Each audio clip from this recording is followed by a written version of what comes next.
Assalamu alaikum. This is part 1 of today's video. Hello students, Mrs. Wana here with explanation of chapter 3. Here I want to tell you, if you didn't complete your work of chapter 2 yet, no problem. You can submit your work after your monthly assessments. Okay, today I am starting chapter 3 reading and explanation. We will do its written work later.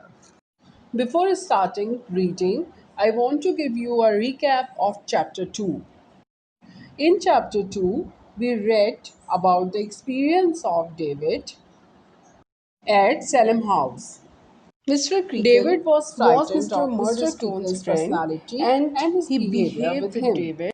David also found his friends here, like Steerforth and Tommy Treadles.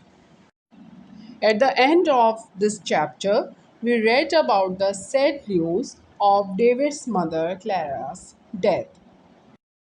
Let's see what is happening in chapter 3.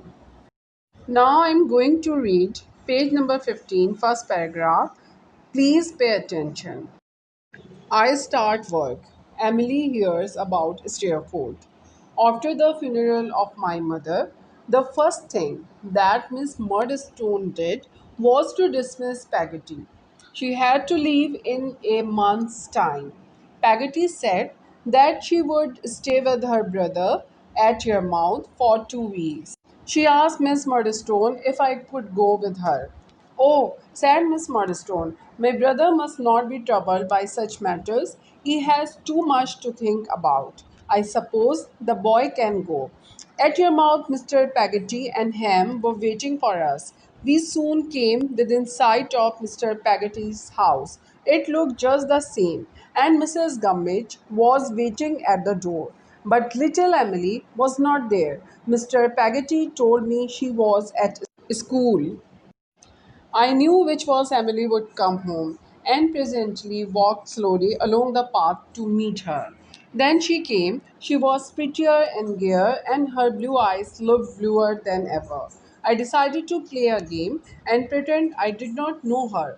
I passed by looking into the distance, but little Emily did not care a bit. She saw me plainly and ran away, laughing. Of course, I ran after her, and we were very near the cottage when I caught her. Oh, it's you, is it? Said little Emily. Oh, you knew who it was, Emily, said I. And didn't you know who I was? Said Emily. I was going to kiss her, but she covered her red lips and said she was not a baby now.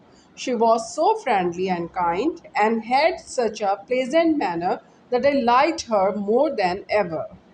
Now I'm going to give you explanation of page number 15. David attended the funeral of his mother with tears in his eyes.